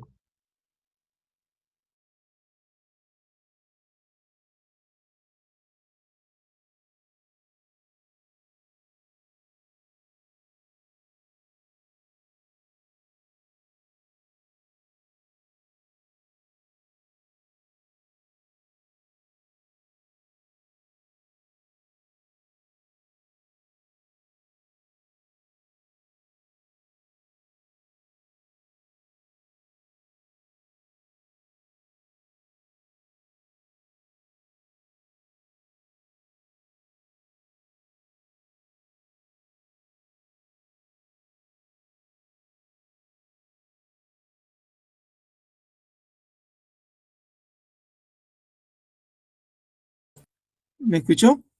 ¿Me entendió? Abel Acevedo. Profe, disculpe, estaba apagado su micro. No, ya está aprendido. Le preguntaba si... bueno. A ver, tanto para la detección de IgG como para IgM, se utiliza un lisado total del parásito. Pero solamente para la detección de IgM se utiliza ese antígeno ROP adicional, con la finalidad de darle mayor sensibilidad al ensayo, toda vez que el marcador de infecciosidad en útero es el marcador IgM.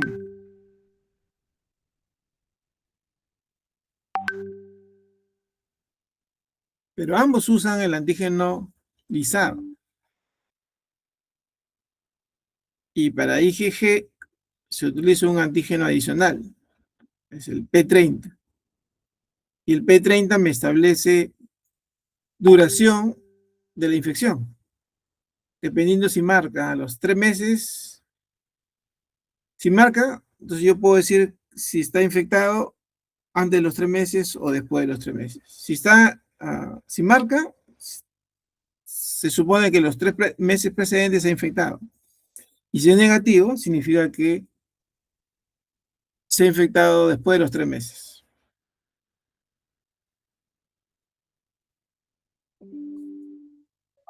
Ah, ya, profe, gracias.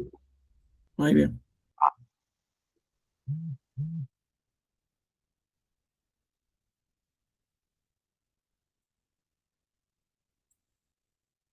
¿Alguna otra consulta, jóvenes? Ya estamos 1 hora y 41 minutos.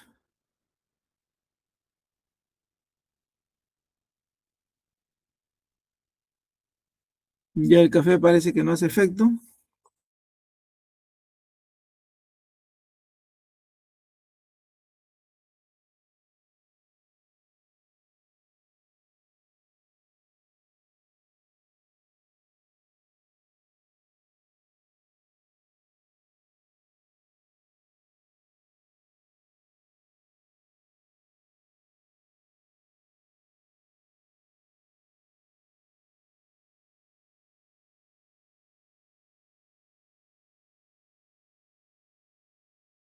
Ya para concluir el tema, no se olviden que en este LIA Reconline tienen que identificar las líneas controles que están cerca del número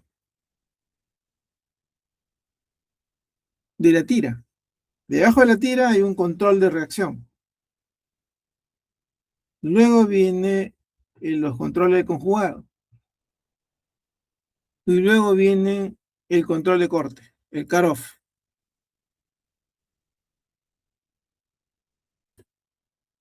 Este control de corte me permite establecer la intensidad de las bandas de la prueba. Entonces, de acuerdo al punto de corte de ese cutoff, yo puedo decir que esa banda tiene igual intensidad que la banda de corte, o tiene mayor intensidad o menor intensidad. Y aquí sí en el día es importante la intensidad de la banda. Si tiene la línea revelada, tiene igual intensidad que la banda de corte, es 2 más, 2 cruces, para el caso de toxo por lo menos, y se considera positivo. Pero si tiene debajo de la intensidad de la banda de corte, puede ser +1 o +-, ahí se considera negativo. Y por supuesto puede tener una mayor intensidad, puede tener +3. Significa que la banda revelada tiene mayor intensidad que la banda de corte.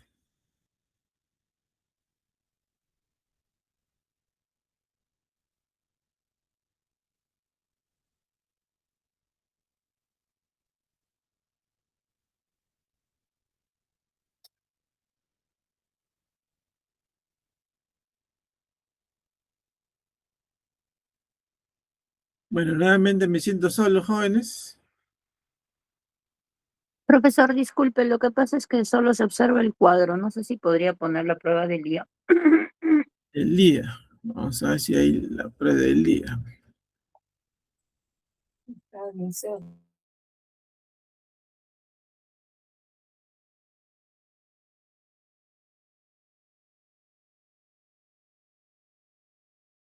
La profesora lo va a proyectar.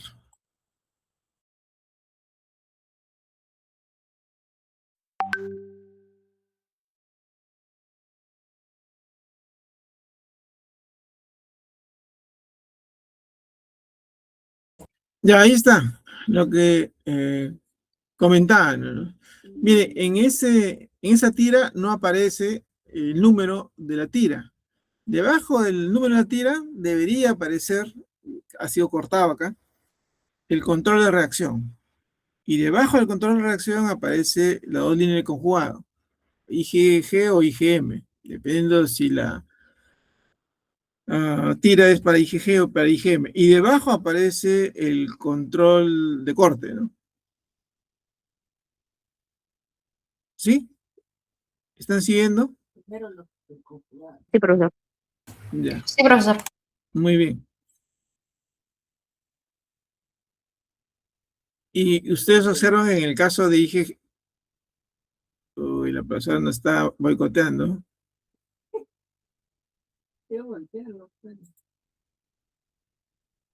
Así no juega Perú, ¿ah? No se puede ver.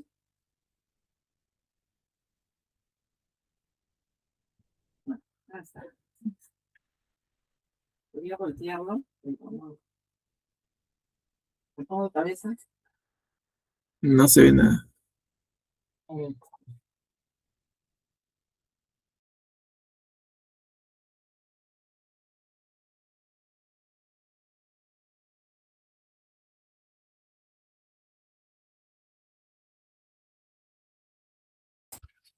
Ya, entonces, un poquito más arriba del control de conjugado está el control de reacción. Y arribita está el número. Pero bueno, eso no aparece. De arriba.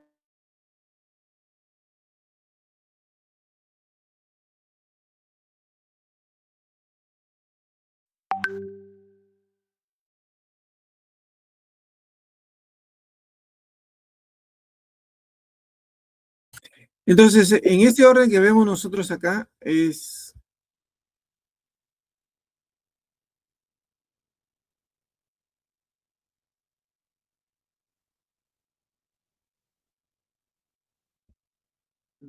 el control de conjugado, ya sea de IgG o IgM, y el control de corte. Aquellos que han tomado la foto al IA, pero desarrollado, que se le bajó, van a encontrar que encima del control de conjugado hay una línea, que es el control de reacción. Y encima de esa línea aparece el número de la tira. ¿Ah? Bueno, entonces, para IgG hay dos bandas que se pueden revelar. Un lisado y un P30.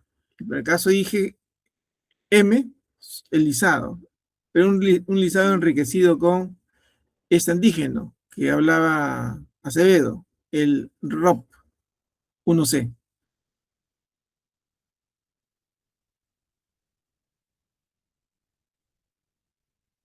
Y puedes bajar para ver la tabla de equivalencia. Ahí está.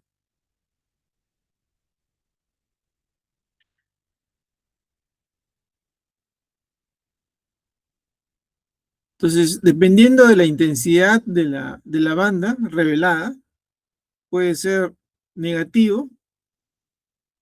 De dos cruces en adelante se considera positivo, según el fabricante. Dos cruces, tres cruces, se considera positivo. Debajo, que es una cruz, o más uno, o más menos, se considera negativo. Y P30, o sea, aquí hay, en realidad, son tres posibilidades. Si ustedes leen el inserto, son tres posibilidades. IgG e IgM para el lisado o para P30. Para el lisado, claro, para IgG son dos posibilidades, lisado y P30, y para IgM, lisado. Entonces puede ser que salga IgM negativo, IgG negativo, IgG con lisado negativo, IgG P30 negativo. Entonces, en ese caso, por ejemplo, la paciente nunca ha tenido contacto o el paciente nunca ha tenido contacto con el parásito, es riesgo de infección, ¿no? Así se interpreta. La otra posibilidad, bueno, de las varias que existen, es que IgM, el lisado, sea positivo, pero IgG, el lisado sea negativo y el IgG P30 sea negativo. Entonces, ahí hay un riesgo o una infección probable. Entonces, todas las combinaciones posibles giran en torno a estas tres combinaciones. de IgM lisado positivo o negativo, IgG lisado positivo o negativo, e IgG P30 positivo o negativo. Recuerden que P30 se usa como marcador de tiempo de infección. El punto que consideran los fabricantes es 3 meses. Si sale positivo, entonces habría contraído la infección en esos 3 meses precedentes. Si sale negativo, la infección probablemente fue después de los 3 meses. Y la positividad de IgM, IgG, la combinación, bueno, eso no va a establecer si la infección es probable reciente o es probable pasada. Para ello les recomiendo que revisen solamente para el caso de toxoplasmosis,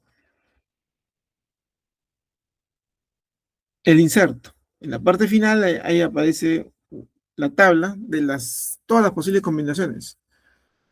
Son 9 combinaciones posibles, porque son 3 marcadores, son 9 posibles combinaciones. Pero a lo que iba era en relación a los controles. No se olviden los controles. Si les piden una prueba del día para toxoplasmosis, deben colocar los controles y estos dos marcadores, el lisado y el P30. Recuerden, el lisado y el P30 es para IgG y el lisado más ROP es para IgM.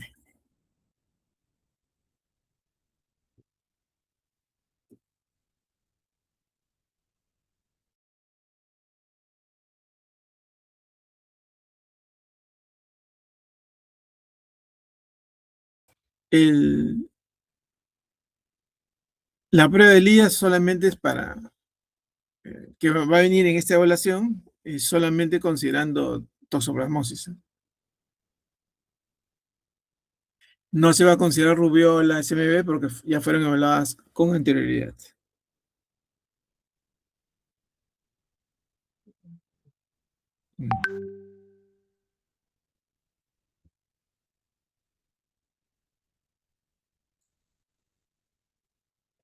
Bien, nos acercamos a las 2 horas, jóvenes. ¿Algo más sobre toxo?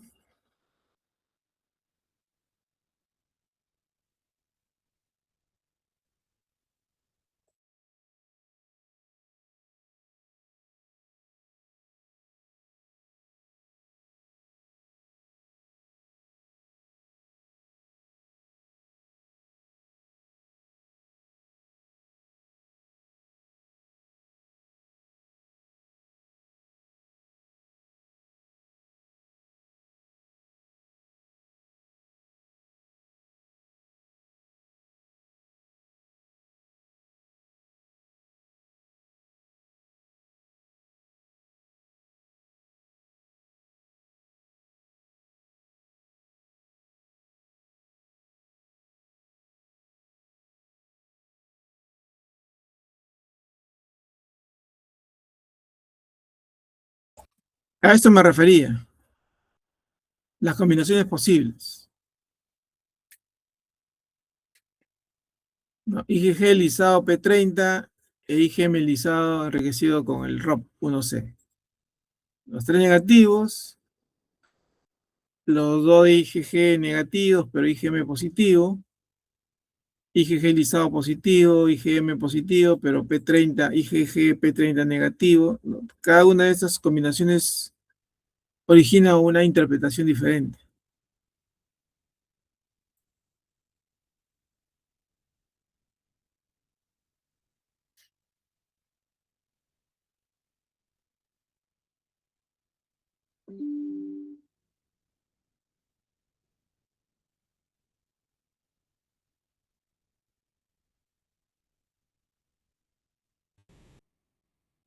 En este cuarto caso, por ejemplo, los 3 marcadores positivos.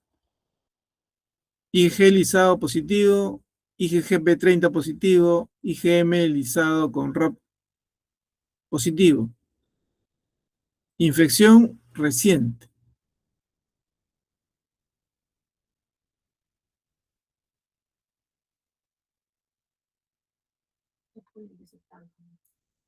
Entonces, la recomendación es esa tabla, revísenla. Ya les hice mención a esta tabla. Ahí tiene una fija ya, o casi.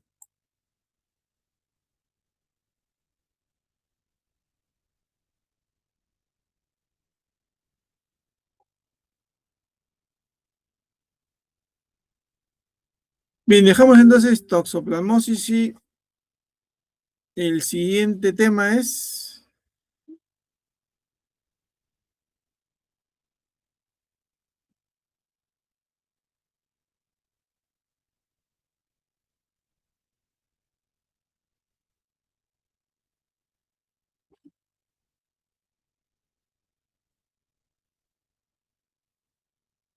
¿están ahí todavía o ya se fueron? Alergias, me parece. Alergias, exactamente. Alergias.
Este es uno de los insertos de unas pruebas que vieron en el repaso. El de Alice Screen, un inmunoblot para IG específica.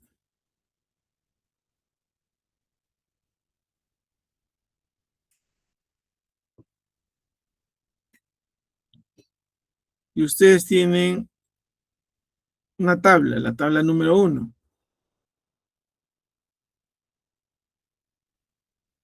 La detección de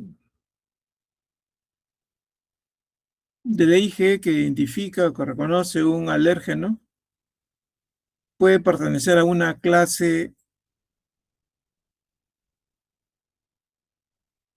de niveles de IgE en función de si da una reacción y la intensidad de la reacción. Clase 0 es cuando no se detecta una señal ahí donde está ubicado un alérgeno. Es decir, los niveles de IgE están debajo de 0.35 unidades internacionales por mililitro según la tabla. El nivel más alto es 6. Entonces la intensidad de la banda es muy marcada y los niveles de la IgE es 100 UI por mililitro.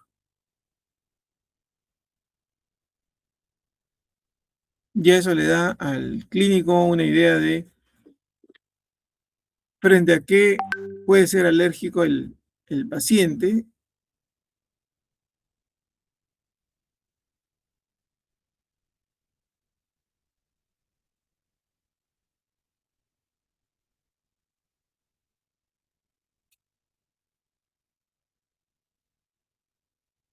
Aló. Aló.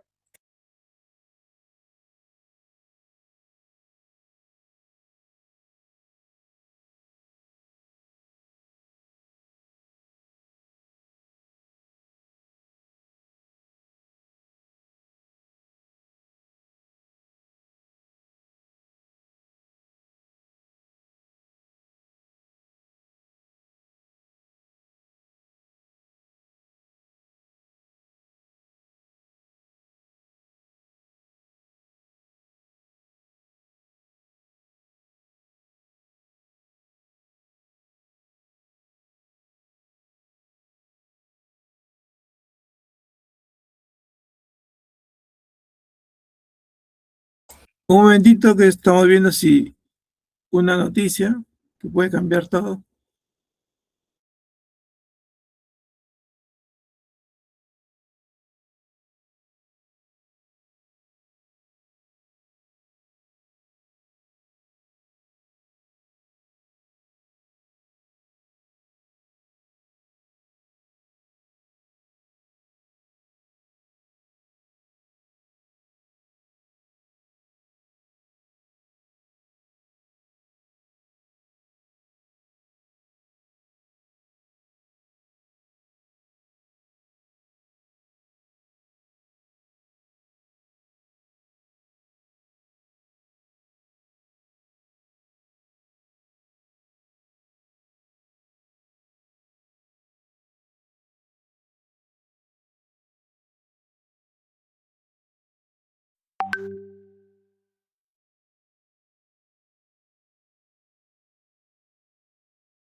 Jóvenes, acaba de llegar un correo.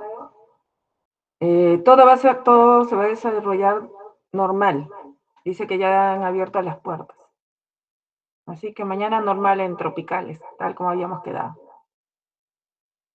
¿Se escuchó, chicos?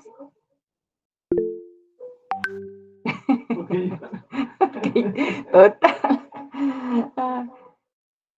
Ay, chicos. ¿Por qué lloran? ¿Por qué No, lloran? todavía están con repasos, en vez de estar más positivos.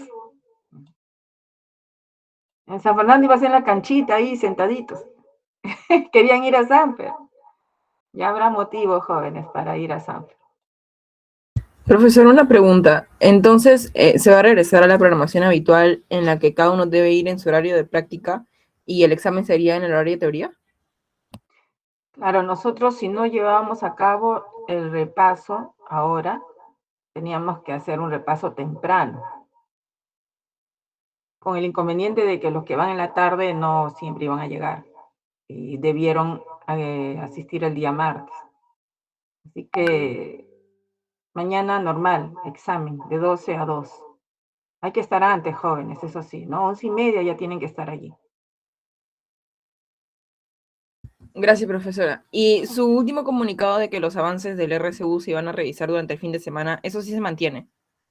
Claro, ustedes ya se han llevado el material. Yo sé que ahorita no están avanzando eso porque están más dedicados a estudiar. Entre sábado y domingo lo trabajan y me van haciendo las consultas. De paso, ya yo mañana les envío el informe que presentó el año pasado, la promoción que hizo este mismo proyecto, para que de acuerdo a eso ustedes se guíen, si cambien, ¿no? Agreguen lo que se ha encontrado este año, ¿no? Pero está casi ya todo el formato. Lo importante aquí es que agreguen todo lo que se ha encontrado y el día de la clausura hagan una buena presentación. Me presenten el informe también, envíen al correo igual el álbum de fotos, ¿no? Y los enlaces de los videos. Todo eso tienen que trabajarlo ya este fin de semana porque hay plazos, tienen que hacerlo llegar a los que van a elaborar el informe, tienen que hacerlo llegar al grupo que va a elaborar el PPT y con tiempo para que los ponentes puedan estudiarlo. Entonces, este fin de semana, sábado y domingo, se tienen que dedicar a full a elaborar todo el informe del RCU. Gracias, profesora.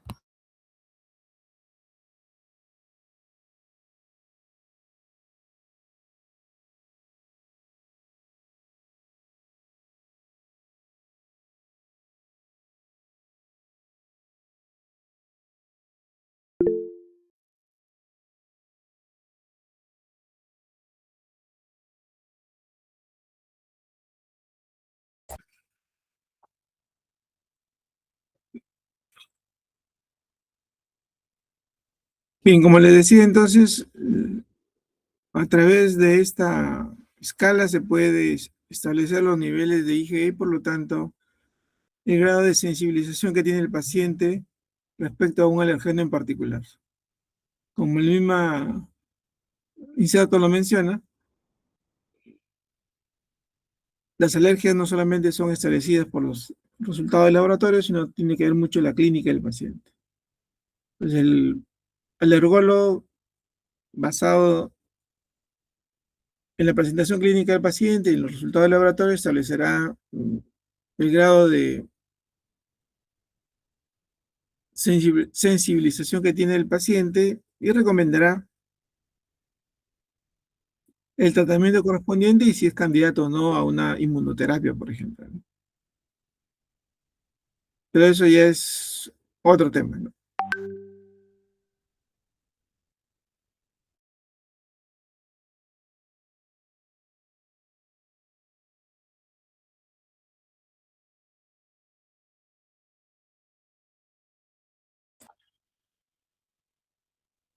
Bien, jóvenes, ¿tienen alguna pregunta? Parece que el cansancio ya hace mella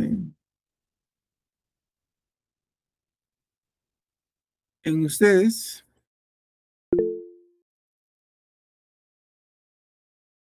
Carolina. Profesor, una pregunta. Bueno, más que orientado a lo que dijo la profesora, entonces nosotros tenemos que estar presentes el grupo A las 10 de la mañana, el día de mañana, para avanzar la RCU, o es a las 12 en el examen. No nos quedó muy claro. ¿Cómo? ¿Podría repetir, por favor? Sí, profesor, buenas noches. O sea, mañana nosotros del grupo A tenemos que estar allá a las 10 de la mañana para avanzar lo de RCU. Lo del avance, ustedes pónganse de acuerdo. ¿Dónde lo van a avanzar? ¿No? Si es más cómodo que avancen allá o que se reúnan aparte, ya eso los dejo en plena libertad. Cualquier consulta que tengan puede ser entre sábado y domingo. Si es que necesitan una reunión virtual, nos reunimos. Yo mañana les voy a enviar el informe del RCU que presentaron los alumnos el año pasado, para que ustedes tengan idea de cómo lo van a trabajar. Lo que quiero es que se enfoquen en su examen de mañana. Antes de las 12 ya deben estar entrando al Paraninfo. 11:30 ya tienen que estar entrando al Paraninfo. Si está vacío, lógicamente, ¿no? A veces lo del curso de microbiología de la profesora Pareja se quedan ahí. Ellos ya saben que tienen que dejar antes el Paraninfo. Pero ustedes están ahí ya paraditos 11:30, porque hasta que los acomodemos, distribuyamos y todo, se nos van los minutos y debemos terminar a las 2 de la tarde. ¿Ya? Entonces, con que ustedes lleguen 11:30, estén allí, de paso que van repasando también entre ustedes, ¿no? Pero a las 12 en punto empieza el examen en el Paraninfo.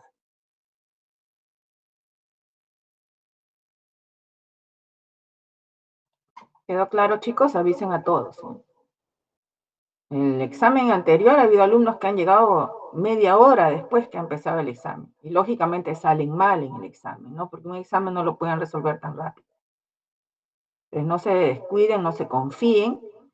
Es preferible llegar antes y estar ahí sentados, tranquilos, esperando, que llegar corriendo, estresados, con taquicardia y que no pueden concentrarse.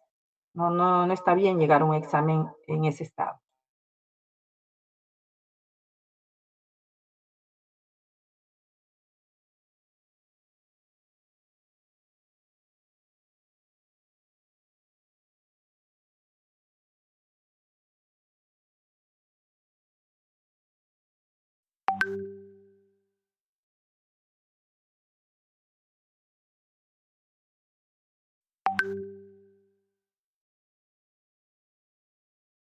Bien, ¿tienen alguna pregunta, jóvenes, de alergias o de autoanticuerpos?